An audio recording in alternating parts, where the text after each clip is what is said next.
Olá, gente peregrina! Olá, membros e membras do Clube de Membros da Tenda do Necromante. Mais um vídeo, O Necromante Lê. Júlio Treboli Barreira, a Bíblia Judaica e a Bíblia Cristã. Vamos ler hoje a sequência A Crítica Bíblica Moderna, os métodos histórico-críticos. Uma leitura um tanto técnica, tentarei facilitar a sua vida, mas não garanto de todo. Se necessário, assista a mais de uma vez o vídeo. Está bem? Sou esforçado, vou me esforçar. Esforce-se também. Vamos lá. O desenvolvimento da consciência metódica com a ilustração do século XVIII, iluminismo, e o surgir da consciência histórica no romantismo do século XIX trouxeram consigo o florescimento dos estudos filológicos da língua, do desenvolvimento do sentido das palavras, históricos e literários, dirigidos sobretudo à determinação da autoria, lugar e data, fontes e sentido original dos escritos clássicos e bíblicos. No tempo que chegava à sua maturidade, os estudos de crítica textual iniciados no Renascimento. A crítica ilustrada e romântica desenvolveu os chamados métodos histórico-críticos, que tiveram imediata aplicação no campo bíblico. Depois da crítica textual e literária, apareceram sucessivamente os métodos da história das formas ou dos gêneros, da história da tradição e da história da redação. Aqui é necessário fazer um adendo. Desse tipo de declaração, muita gente extrai equivocadamente a ideia de que a crítica bíblica deriva do iluminismo. Não é verdade. Só tontos dizem isso, ou desinformados, o que dá no mesmo. A crítica bíblica nasceu dentro da Igreja Reformada e da Igreja Luterana durante os séculos XVI já, mas fundamentalmente 17 e 18. Assista, por favor, a série da Teologia Bíblica à História da Religião de Israel.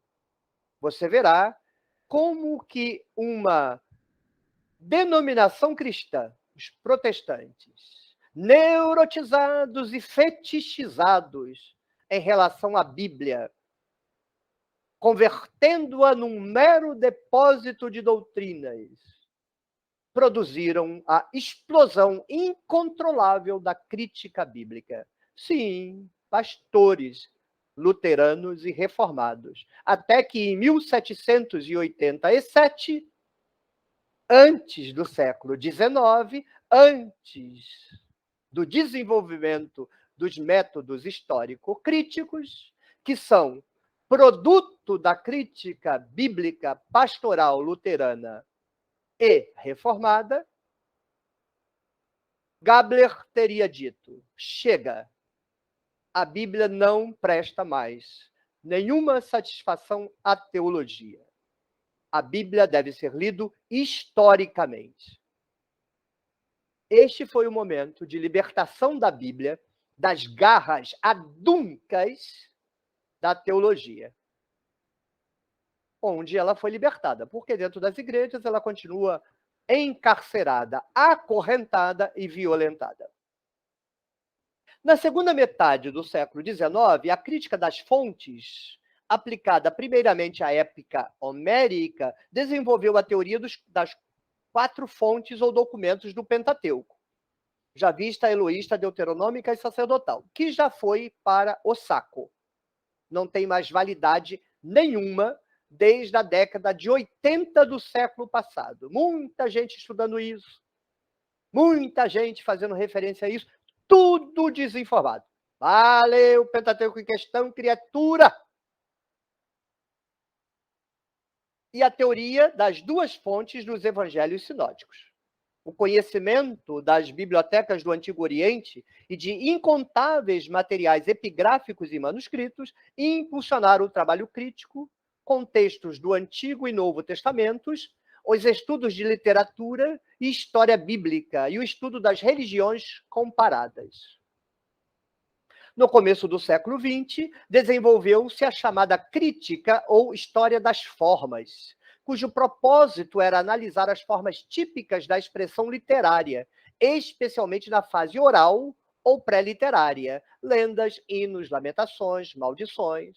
Eu, particularmente, não vejo grande utilidade nisso.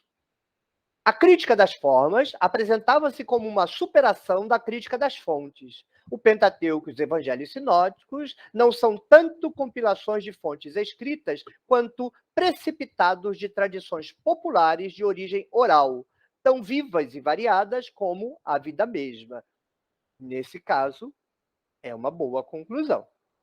A análise das formas literárias perseguia, ademais, o propósito de descobrir o ambiente de origem e de transmissão das formas literárias. A análise das formas literárias perseguia, ademais, o propósito de descobrir o ambiente de origem e de transmissão das formas literárias. Fundamental isso. Por exemplo, onde se instrumentalizava uma cosmogonia naquela época? Na inauguração de templos e de palácios. A expressão história das formas foi utilizada pela primeira vez na obra de Dibelius. A crítica das formas do Novo Testamento alcançou o máximo desenvolvimento na obra de K.L. Schmidt, Dibelius e Bultmann. Esta corrente de estudo remonta, na realidade, aos trabalhos de Gunkel sobre história dos gêneros literários do Antigo Testamento. Gunkel desenvolveu este método no estudo dos livros do Gênesis e dos Salmos, levando a cabo uma classificação de gêneros em prosa, mitos, lendas, sagas, narrações históricas e em poesia bíblica, oráculos, hinos, provérbios. Gunkel propunha-se indagar também sobre o ambiente dos gêneros do Antigo Testamento na vida social e coletiva do antigo Israel. Isso que eu acho um tanto artificial. É um tanto estruturalista antes do estruturalismo. Se um determinado texto é de um gênero, ele é utilizado naquele ambiente, naquela função. Ou seja, as pessoas, considera-se, não tinham a liberdade de adaptar os gêneros conforme o seu interesse. Mecânico demais para o meu gosto. No campo do Novo Testamento, Dibelius tratava de identificar o ambiente eclesial do nascimento e crescimento das formas tradicionais evangélicas. Este ambiente não era outro que o determinado pela necessidade da igreja primitiva de dispor de material didático e homilético. Não há igreja primitiva. Há igrejas primitivas. Assista ao vídeo sobre o desenvolvimento histórico dos movimentos cristãos. Os gêneros literários, da mesma forma que as espécies vivas, nascem, desenvolvem-se e morrem. Por isto, a crítica das formas se propunha a escrever uma verdadeira história da literatura de Israel e do cristianismo primitivo. De novo, cristianismo primitivo. Contudo, a história literária intentada pela história dos gêneros e das formas derivou num puro formalismo, eis a minha crítica, e perdeu o pé da história. Esta é a minha crítica.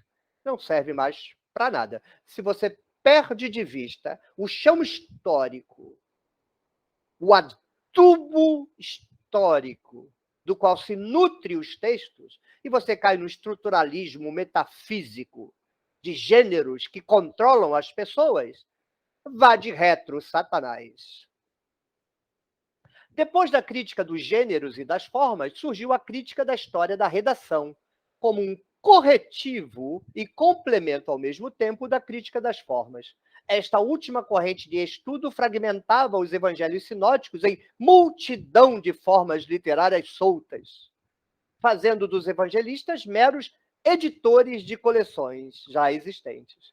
A crítica da redação propunha-se estudar, ao contrário, o marco redacional no qual as tradições antigas aparecem inseridas. Isso é de fundamental importância. É preciso compreender os textos individuais, fundamentais e muitíssimo mais importantes, mas também é preciso compreender a montagem e o interesse da montagem.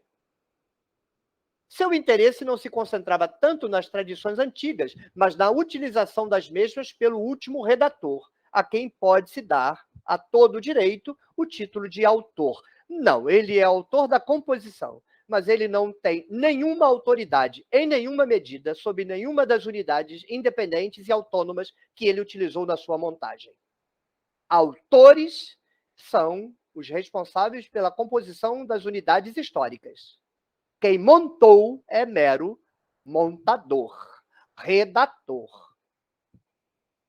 A crítica da redação tratava de restabelecer a figura dos evangelistas sinóticos, apresentados como os primeiros teólogos do cristianismo e os primeiros exegetas da tradição cristã. Que dor no meu peito, que dor no meu cérebro ver os autores do Novo Testamento, que de exegese não sabem nada, chamados de exegetas. Como dói.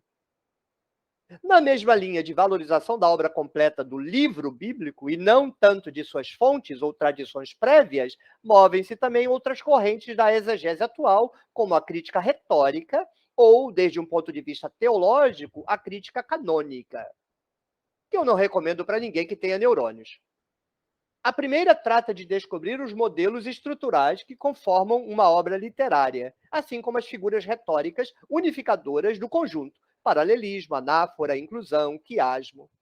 A segunda estuda os textos bíblicos desde a perspectiva da globalidade do cânon. Olha o golpe aí, gente! É você meter Jesus no Antigo Testamento, que é um cânon cristão, child, aproximação canônica. O cânon é cristão, o Antigo Testamento, então, é cristão. Venda-se para esta porcaria, se você gosta desta porcaria. O cânon não determina sentido de nada. O cânon é uma operação externa ao sentido dos textos. Se você quer entender os textos, se você quer usar os textos, faça o que quiser. O problema é exclusivamente seu. Mas adivinha se eu estou interessado no que você tem a dizer? Não. Exegese crítica e teologia bíblica. Em muitos ambientes da atual exegese bíblica, reina um certo ceticismo com a crítica histórica e com os métodos histórico-críticos, cujos resultados parecem não ser nunca definitivos e nem objetivos como pretendem, e cujo campo de visão, voltado para o que foram os textos bíblicos quando ainda não existia a Bíblia, resulta muito reducionista com relação ao que realmente é e foi a Bíblia ao longo dos tempos. É verdade. Eu mesmo sou um espécime raro que ainda faz essa coisa anacrônica, fora do tempo, doentia, fetichista, chamada exegese. Impera as abordagens literárias, as abordagens pós-modernas, as massinhas de modelar, à direita e à esquerda. A crítica histórica pode não gozar efetivamente da objetividade imaginada no século passado, mas é preciso afirmar com rotundidade que continua sendo válida e é totalmente irrenunciável para quem tem neurônios. É sempre bom a gente frisar, porque dá a impressão que esta regra vale para todo mundo, mas não vale para todo mundo. Eventualmente, há quem não tenha neurônios. Aí a crítica histórica não tem valor nenhum.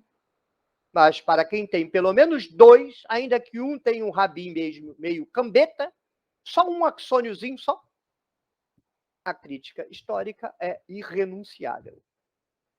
O pensamento crítico e metódico abre um espaço de racionalidade lógica, mas é disso que o povo quer fugir, mesmo muito diplomado. Permite um controle das análises e assegura a validez dos resultados. Simples assim. criemos regras racionais, repetíveis, controláveis. Os ataques contra a utilização dos métodos histórico-críticos provêm, a miúde, de atitudes renitentes em reconhecer as conquistas da crítica moderna. Bingo! Quando não de posições decididamente conservadoras ou fundamentalistas. Via de regra, esse pessoal meio pós-moderno é crítico da modernidade. Gostariam de voltar para a Idade Média. Aí se deparam com fascismo e dizem, vai dar ruim. Aí ficam peru bêbado batendo com a cabeça assim. Idade Média, eu quero modernidade. Tem fascismo, deixa eu voltar para a modernidade. Ah, mas aqui é ruim, vou voltar para cá. Aí tem fascismo, eu vou voltar para cá. Comprar uma chave de fenda e aperta os parafusos que resolvem. Estas aceitam de melhor grado os métodos e resultados da crítica textual que os da crítica literária. Consideram que a crítica textual contribui em recuperar o texto original dos textos bíblicos, imaginando que as variantes textuais não afetam nunca a questões essenciais de doutrina cristã. Aí é gente que está interessada em doutrina. Conheço muito pouca gente. Não cabe na mão. Não cabe na minha mão. Que se interessam pela Bíblia simplesmente para entender a Bíblia. O resto, tudo, à direita e à esquerda, é para produzir vida, edificação, o espírito, a verdade, blá, blá, blá, blá. Consideram que a crítica textual contribui em recuperar o texto original dos livros bíblicos, imaginando que as variantes textuais não afetam nunca a questões essenciais de doutrina cristã. Os originais bíblicos estavam livres de erros.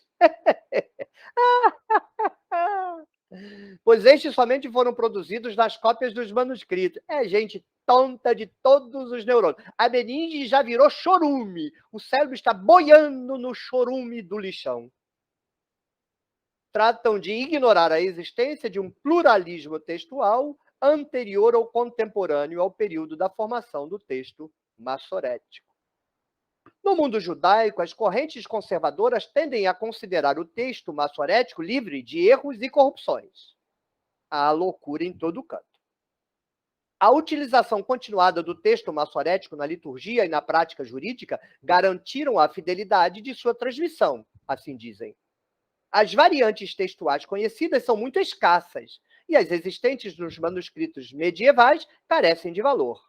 Os manuscritos bíblicos descobertos nas grutas do Mar Morto são textos mistos e vulgares, produtos de uma transmissão textual muito descuidada. É sempre assim, né? Nós fazemos certo, nós fazemos direito, nós sabemos a pronúncia do nome de Deus, os outros é que não fazem certo e não sabem a pronúncia do nome de Deus. O pessoal não tem vergonha do ridículo, né? O Pentateuco samaritano oferece também um texto de qualidade inferior ao massorético. O massorético é a palavra de Deus.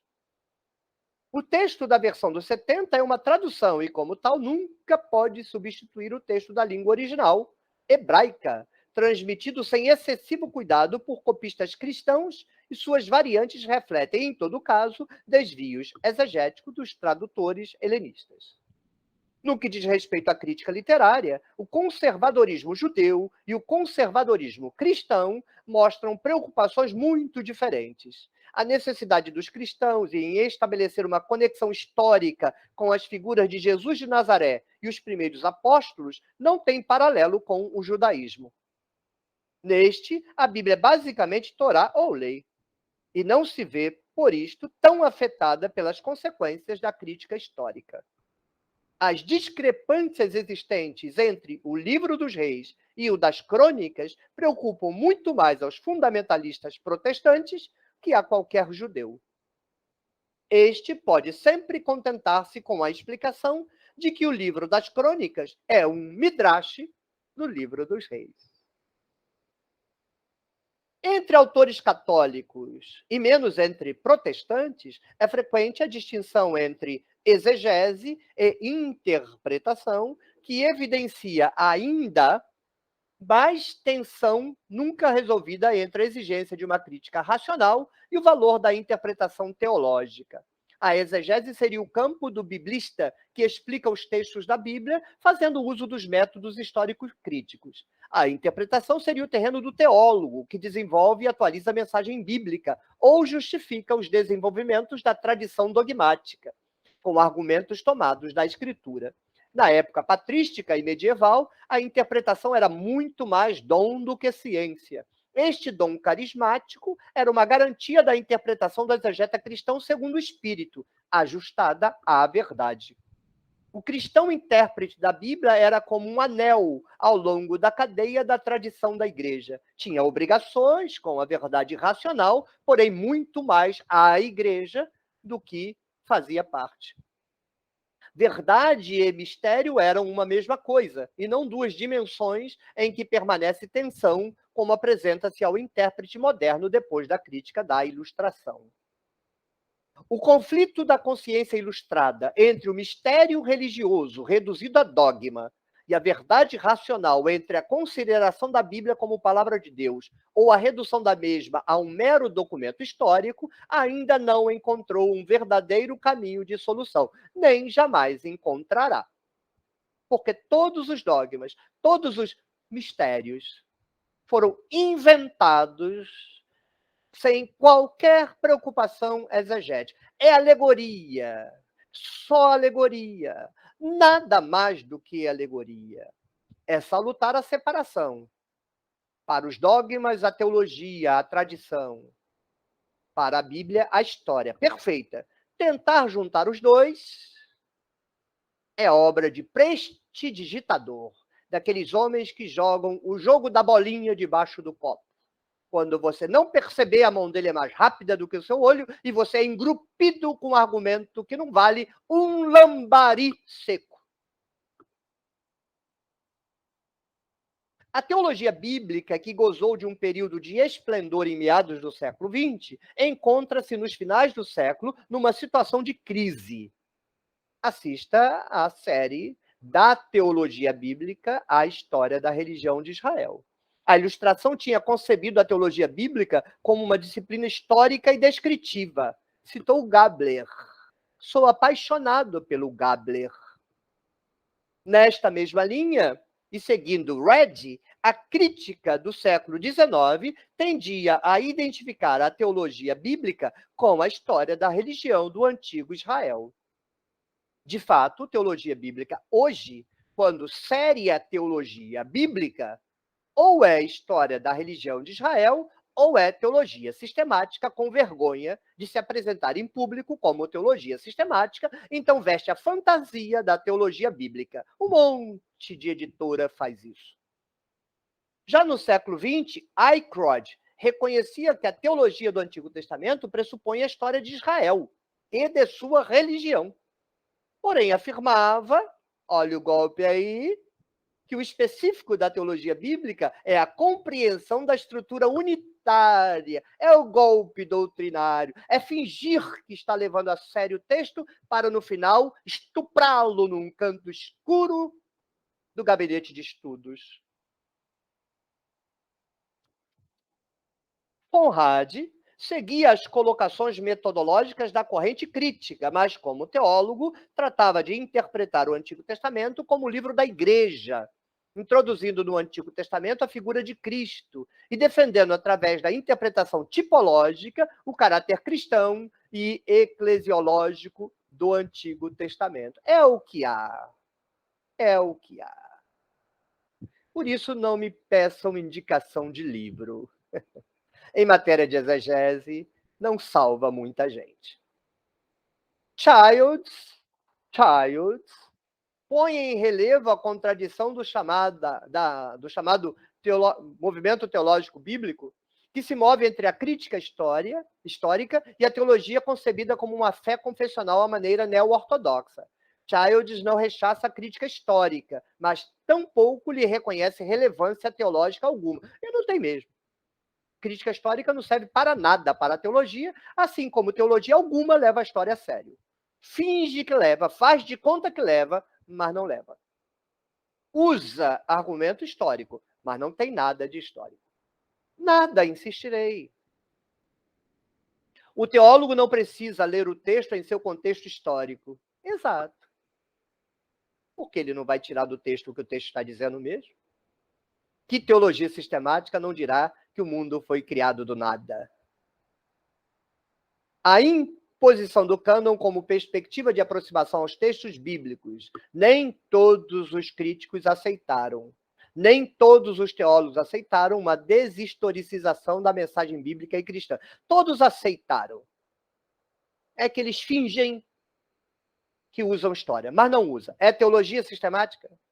É teologia bíblica no sentido de uma teologia sistemática disfarçada de teologia bíblica? História é conversa mole para boi dormir. O verdadeiro objetivo da teologia bíblica não consiste tanto em construir uma teologia, seja qual for a perspectiva, quanto em aceitar as implicações da crítica histórica como suposta base da teologia bíblica. É plenamente legítimo tratar de ir além de uma simples descrição histórica e fenomenológica do pensamento e da religião de Israel, superando os limites impostos à crítica por Redd, mas não é legítimo projetar uma determinada confissão de fé e a fé mesma nos fatos históricos. Não é legítimo, é pernicioso, é indecente, é imoral. Tal como tendeu a fazer a neo-ortodoxia. É fundamentalismo europeu. Barth é fundamentalismo europeu. A linguagem teológica é parte integral do material bíblico e não deve ser marginalizada em aras de uma interpretação secularizada. Porém, da mesma forma que a física tem suas leis, a história e o tempo impõem aos textos marcos limitados de referências, dentro dos quais deve ser interpretado. Não é humanidade em Gênesis 1. Não é a criação do planeta Terra em Gênesis 1. Seus tontos. A hermenêutica, a meio caminho entre o historiador e o teólogo, trata de salvar a distância temporal e de salvar a distância entre o fato e sua significação. Não inventar uma alegoria bonitinha para você continuar repetindo a doutrinazinha, dizendo que está lá na Bíbliazinha. É conversa mole para boi dormir. Gabler estava certo. Respeitar a Bíblia, tratá-la historicamente. Acabou, não há mais nada para fazer. História, mais nada. Teologia, faça o que quiser, porque cada igreja inventa o caldeirão de bruxa que quer. Então, deixa a Bíblia quieta, história, não se meta com teologia não se meta com Bíblia, que está tudo bem. Juntou os dois, é patifaria. A superação do dualismo entre a visão crítica e a visão crente da Bíblia só poderá ser alcançada por uma hermenêutica que toma sério o fato de que a palavra contida na Bíblia foi e é uma palavra histórica, enraizada numa história passada, muito distante do tempo e do espírito atuais. Não pode pegar as palavras da Bíblia e fazer ela significar o que você quer. Isso é manipulação. Seja você de direita, seja você de esquerda. Você só tem o direito de usar a Bíblia respeitando as palavras da Bíblia. A não ser que você confesse publicamente que está usando a Bíblia de modo alegórico. Aí você pode fazer o que quiser, mas quem na igreja vai te ouvir, querido? Nem a tua família vai querer te ouvir. A bagagem crítica acumulada pela ciência moderna desde o Renascimento até hoje supõe uma série de conquistas. Conquistas. Que a consciência odierna não pode renunciar. Renunciou? Bem feito. Constitui-se, inclusive, na única via de acesso ao testemunho histórico dos profetas e dos evangelistas. Única via de acesso. É a história. Única. Não me venha com metodologia pós-moderna que não serve para nada. Melhor ler de modo fundamentalista. Neste sentido, a preocupação pelas origens, característica da ciência histórica, aponta na mesma direção que a teologia, apoiada nos testemunhos relativos aos primeiros fundadores de Moisés e de Jesus de Nazaré. Não sei onde ele quis chegar com isso aqui, não. Os métodos e instrumentos da crítica poderiam ser mal utilizados e induzir a erro. Tudo. Você pode usar o enxada errado e arrancar teu pé. Isso aqui nada é a mesma coisa, né? É tautologia. Você pode usar o garfo errado? Pode. Você pode enfiar no olho e ficar cego. E daí? O que isso significa? Seu caráter neutro e científico poderia ser tergiversado se com ele se pretendesse reduzir a força geradora de sentido que possui a Bíblia. Suspeita de golpe aqui. Adianta você se preocupar com o sentido histórico para depois você... mas tem a força geradora de sentido. Olha aqui olha o sentido sendo gerado. Pariu o sentido. Viva Jesus. Adianta? Para quem então estudar a Bíblia? Impondo-lhes limites fixados de antemão em função de pressupostos ideológicos ou em virtude de reducionismo de qualquer gênero. Eu reduzo. O único sentido útil da Bíblia para fins de compreensão da Bíblia é o sentido histórico da Bíblia. Mais nada.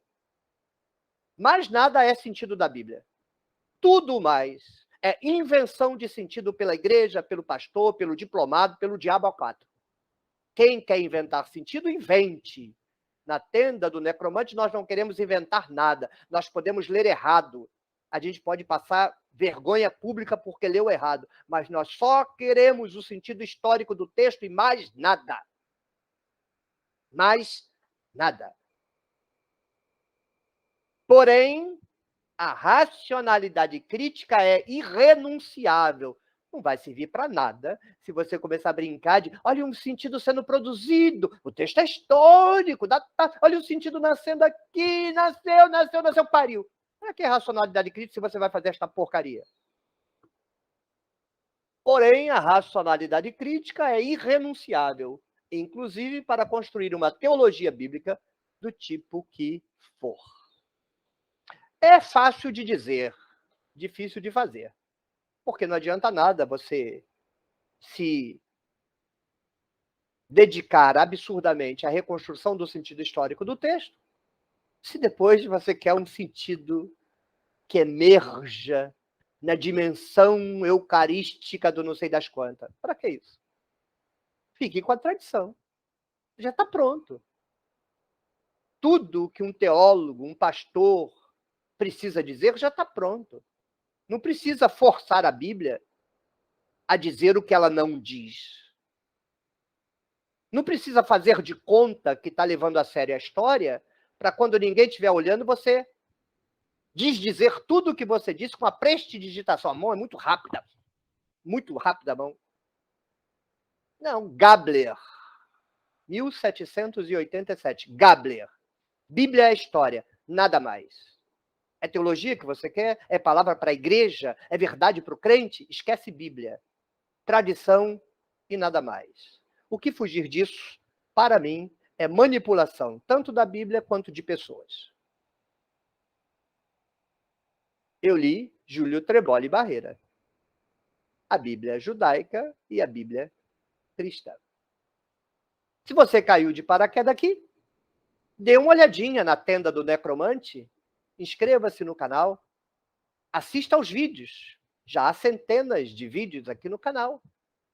E se você gostar do que vai ouvir, se concordar com o que vai ouvir, estude se tornar membro do seleto clube de membros da tenda do necromante.